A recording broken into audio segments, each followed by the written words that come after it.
untuk perkara dugaan pemalsuan dokumen. Ya terkait itu siapa aja? Ada beberapa.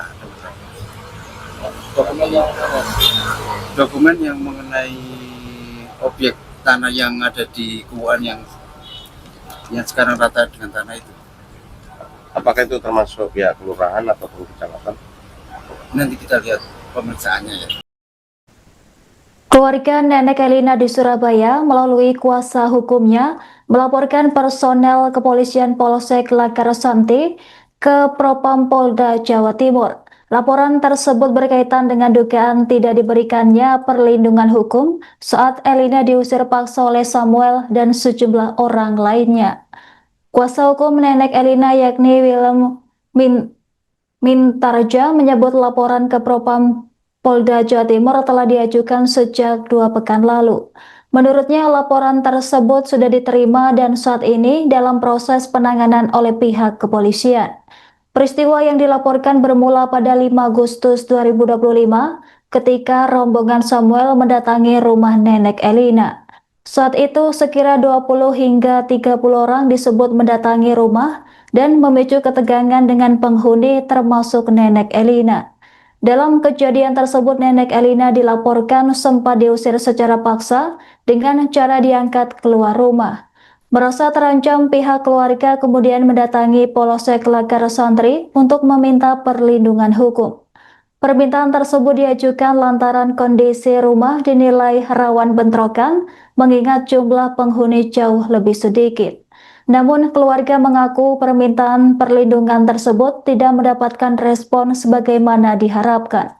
Keesokan harinya, rumah Nenek Elina diketahui telah diratakan dengan tanah menggunakan alat berat. Kondisi tersebut memicu kekecewaan keluarga yang menilai aparat seharusnya memberikan perlindungan kepada warga yang sedang menghadapi ancaman. Untuk perkara dugaan pemalsuan dokumen. Ya terkait itu siapa aja? Ada beberapa. Dokumen yang mengenai objek tanah yang ada di Kubuan yang sekarang rata dengan tanah itu. Apakah itu termasuk pihak kelurahan ataupun kecamatan? Nanti kita lihat pemeriksaannya ya. Kita tidak bisa menentukan semua karena kan masih dugaan. Maksud hari ini yang dilaporkan siapa, Mas? Kita melaporkan beberapa orang. Ini ada banyak. Ini kemungkinan lebih banyak daripada yang laporan kita yang kemarin. Kira-kira Siapa berapa saja? jumlahnya? 1, 2 gitu siapa? Siapa saja mas? Ya inisialnya S. Terus kemudian ada lagi yang berapa? Termasuk notaris juga, Mas? Ini nanti kita lihat nanti. Produk-produknya ya apabila terdapat dugaan pemalsuan ya pastinya kita laporkan. Kan tadi bilang banyak, berapa jumlahnya yang dilaporkan? Jumlah nama, Mas? Jumlahnya? Berapa, Mas? Jumlahnya ada 5. Ada 5 ya.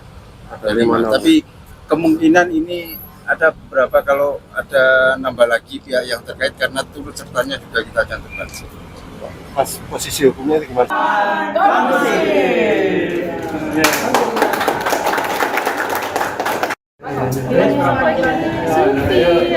Lihat sini, Bapak. Dedek, apa ini? 3, 2.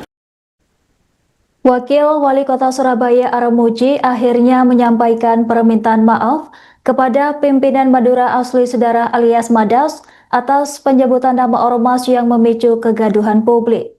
Armuji mengakui kekilafannya menyebut nama ormas dalam sebuah konten yang kemudian menyebar luas di media sosial. Permintaan maaf tersebut disampaikan Armuji dalam forum mediasi bersama Ketua Umum DPP Madas, yakni Muhammad Taufik di Unitomo, Surabaya pada Selasa 6 Januari. Meski demikian, kedua belah pihak sepakat menyerahkan sepenuhnya proses hukum kepada kepolisian dan menutup polemik yang sempat bergulir di ruang publik. Informasi selengkapnya akan dilaporkan langsung oleh jurnalis Harian Surya, rekan Sulfi. Silahkan laporan Anda. Ya, terima kasih rekan Anggra. Saya laporkan dari Kota Surabaya. Organisasi Madura Asli Sedarah atau Madas resmi berdamai dengan Wakil Wali Kota Surabaya Armuji.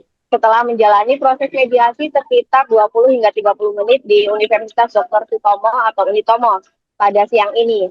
Mediasi ini mengakhiri polemik yang sebelumnya sempat berujung pada laporan polisi di Polda Jawa Timur. Pada pertemuan tersebut, kedua belah pihak sepakat bahwa persoalan yang mencuat dipicu oleh kesalahpahaman dan miskomunikasi, khususnya terkait kasus dugaan pengusiran dan perusakan rumah milik lansia Elina Wijayanti di Surabaya. Dalam kesempatan itu, Rektor Unitomo, Siti Marwiyah juga mengungkapkan kedekatannya dengan para tokoh dan sesepuh Madura menjadi salah satu landasan dalam memediasi persoalan tersebut. Ia mengaku menerima banyak masukan dari para sesepuh agar konflik segera diselesaikan secara damai.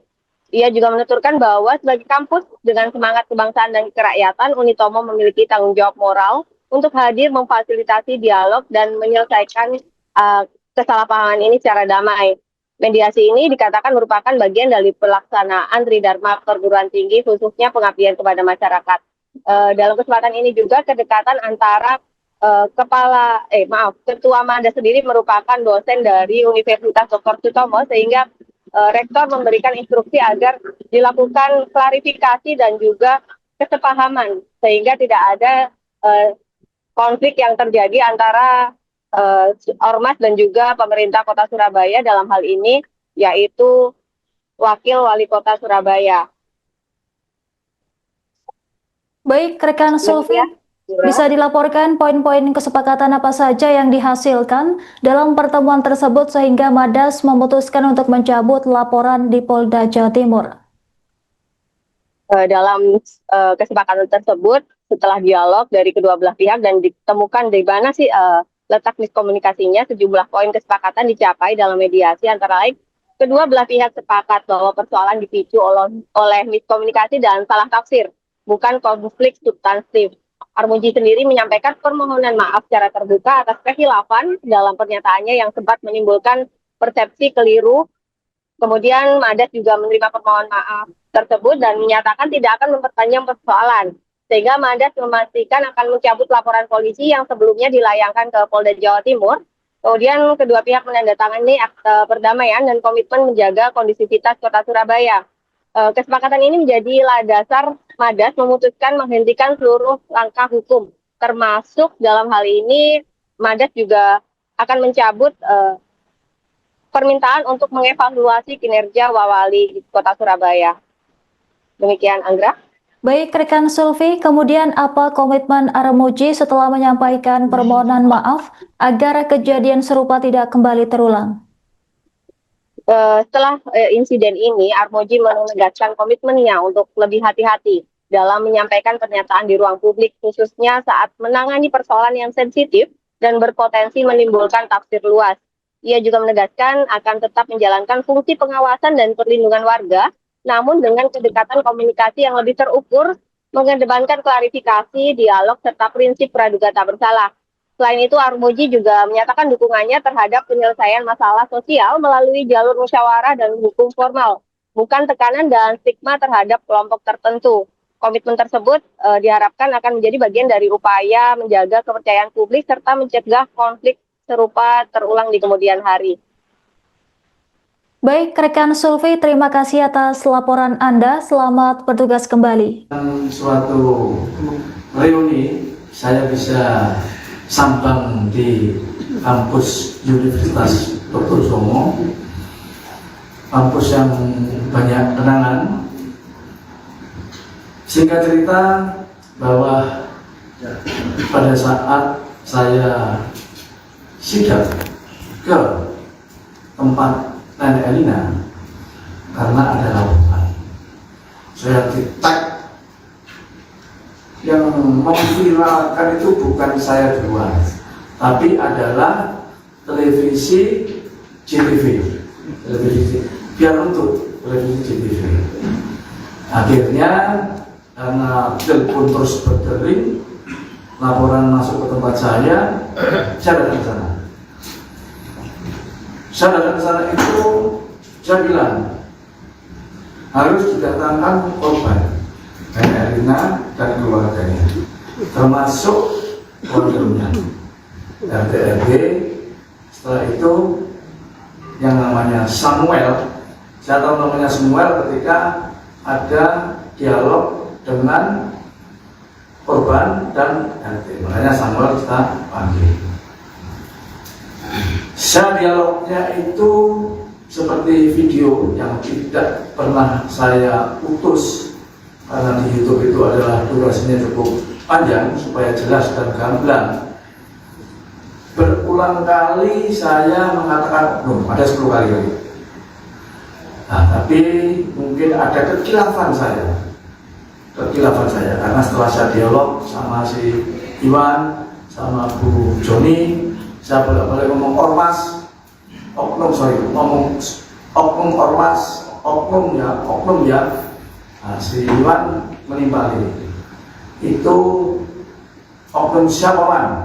Oknum tulisannya Madas Malika. Tak pikir Mandalika di sana. Malika. Oh, oknum ya. Tapi mungkin setelah saya bersama Samuel, saya juga mengatakan Samuel, kamu itu salah, bla bla bla seperti yang video, saya tidak perlu menjelaskan. Mungkin saya bilang, itu si Yasin yang pakai ada logo si Madas. Nah, saya mungkin kekilafan omong itu sekali aja itu. Nah, kalau itu memang bukan anggota Madas, maka wajib organisasi Madas mencari Yasin dan menghukumnya, mengasih sanksi. Ada pertanyaan itu. Nah, dengan pernyataan kekilafan saya itu menyebut ada logo Madas, maka saya mohon maaf. Namanya orang, namanya khilaf yang tidak ada maksud lain, karena 10 kali saya menyebut oknum. Sekali lagi Bung Taufik, mohon maaf ada kekilafan saya.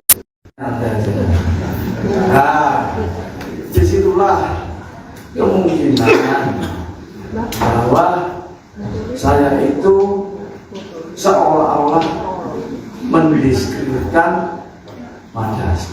Di mediasi, jenenge orang semua itu bisa dipertemukan dalam suatu mediasi, apalagi ini adalah mediasi di tempat yang sangat terhormat, tempat pendidikan, kampus yang mendidik orang-orang, bisa jadi sarjana, ada yang jadi macam-macam lah di sini nih. Konco di sewakan yang ini, tetap bersinergi lah semua ormas tetap bersinergi, semua ormas ya.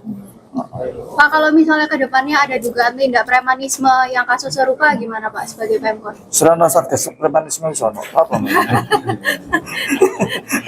Saya bilang, jadi janganlah kita itu mempunyai satu kerukunan umat beragama, kerukunan kesukuan, kerukunan ras, atau kerukunan yang lainnya. Di Surabaya ini adalah heterogen, semua terbuka. Jadi marilah kita berangkulan, marilah kita bersama-sama untuk menjaga Surabaya ini. Oke? Bisa ya? Download Tribun X sekarang. Menghadirkan lokal menjadi Indonesia.